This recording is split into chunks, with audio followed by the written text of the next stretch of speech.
The thing is, we can't have pets here. So if we have an unproductive cow, a cow that can't reproduce or do anything else, then we're gonna have to process her. If you saw our video, This Is Why Farmers Quit, you'll know a little bit more about the kind of importance of today's testing, because Ella is Reba McIntyre, my first dairy cow's first calf. And because of what we were dealing with all of the BLV testing and having to cull a portion of our dairy herd, Ella was kind of our last hope to be able to keep on the genetics and the temperament of Reba, who's such a perfect cow. But our bull that we had at our other property jumped the fence and bred her before she was ready, because her body was just too small and too young to support having a calf at that point. We had to help her abort the calf, which in Ella's case, because she was a heifer, a first time cow that wasn't yet proven, those shots can sometimes affect their ability to reproduce long term. And so we're worried now that Ella's been with this bull for 3 months and is not yet pregnant. So today, this is her last shot. Get our little chaff hay in there and a little sprinkle of grain. That's the crack that really draws them in. All right, so this is Ella's stanchion. She got to have the same stanchion as her mom, Reba McIntyre. And this is Cheddar's stanchion, and they both know exactly what to do. So when we open that gate, they're both gonna run right to their correct stanchion. Woo, little slippery, little slippery. Good girls. All right. Welcome to the milking room. This is the clean area where once we've milked the cows, we clean everything. But it's also where the paperwork is, the meds, the supplies, all the things. I feel like this is the first time I've ever opened a needle. Oh, because my pinchies don't pinch. I was like, why is this not working? I honestly don't know how you're doing that with a hurt hand yet. So just let me know if I can help. Nah, I think we've got it. I think. Well, maybe. Oh, there you go. Just on this. There it is. Look at that. It's so cool. I mean, science is wild. My whole identity was like built in like being able to be capable, and like now I'm like watching people watch me do things and I'm like, no. Okay, this is sweet Cheddar, and Cheddar is such a good cow.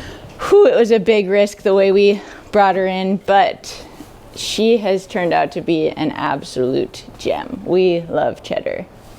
Oh no, what's happening? Oh my God, Mary Albert just brought in the squirrel.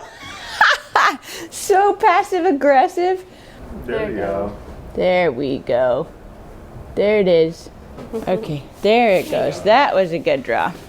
And then the real fun gets to start, because we're gonna find out.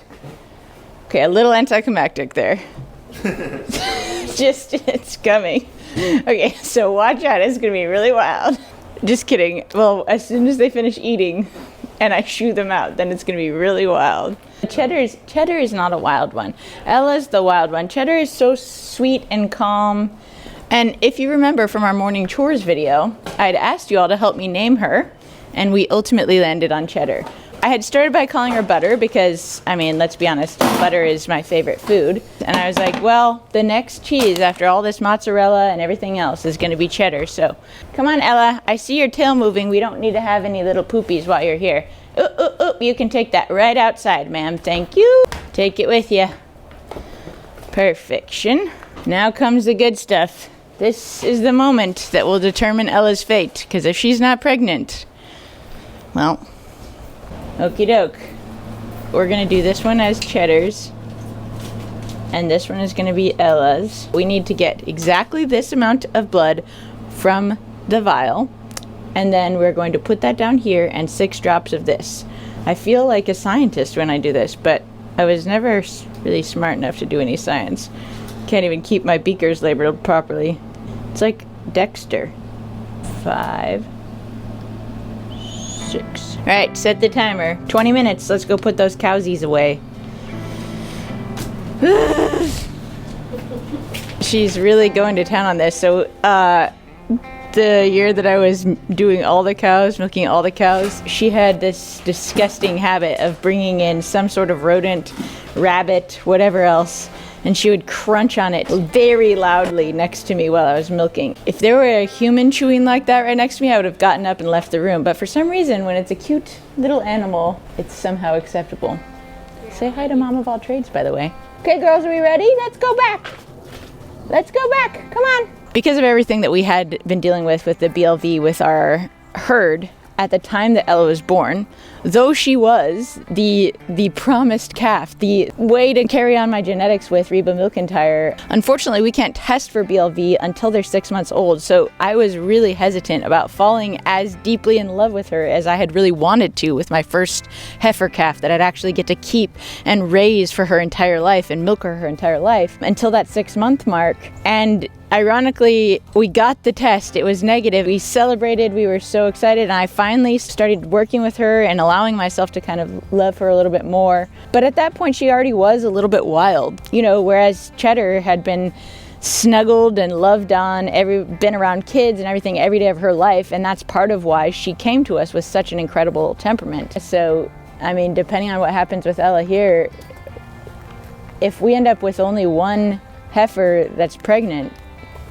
we're really up a creek, and we might have to start shopping for cows again, which is terrifying because that's exactly what brought BLV into our herd in the first place. Normally, all of this is a one-person job, but A, because of my little affected paw, and B, because Tyler and I do a lot of this stuff together, but C, we needed a third person to help us with the fences because Jersey bulls are known to be one of the most dangerous animals alive. And I've gotten tons of comments from people who have cows that are like, we've had a bull on our property for all this time. And it's like, well, was it a Jersey bull, and did you have the infrastructure to deal with it? Because Jersey bulls are significantly more aggressive, and we just don't have the infrastructure built up yet to be able to handle that many pounds worth of hormones.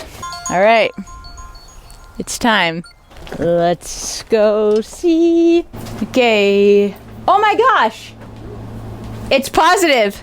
Yes. Positive? Yes, 2 lines. Ella? Ella's pregnant. Oh my god. Oh my god. Ah! Oh my gosh.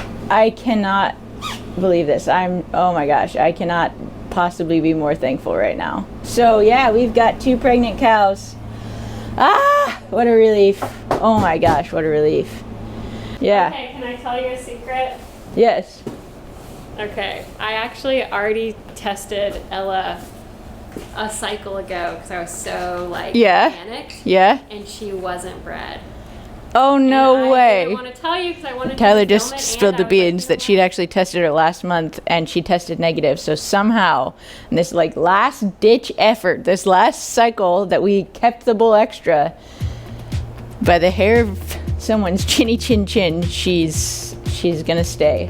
Oh, there it is. Your secret test that almost sealed Ella's fate. It may seem a little heartless to only give Ella 4 chances and then say, well, she's done. But the reality is, for Jersey cows especially, they need to be bred between that 9 month and 1 year and 3 month mark, because if they don't, they'll get fat. The chances of them getting cysts and other growths on their ovaries that make it harder for them to actually get pregnant will happen. And every month past that tipping point is basically just a huge gamble. And frankly, it's not one that we can afford to take. We're going into winter, so we're having to feed hay, which, yes, we cut our own hay, and that's great, but it's still a cost. We just can't afford to continue to feed cows that aren't productive. So Ella had 4 months. She's had 4 chances. We did AI, that failed. We put her in with a bull, and the chances of a cow together with a bull not getting pregnant for 3 months in a row, it's so highly unlikely.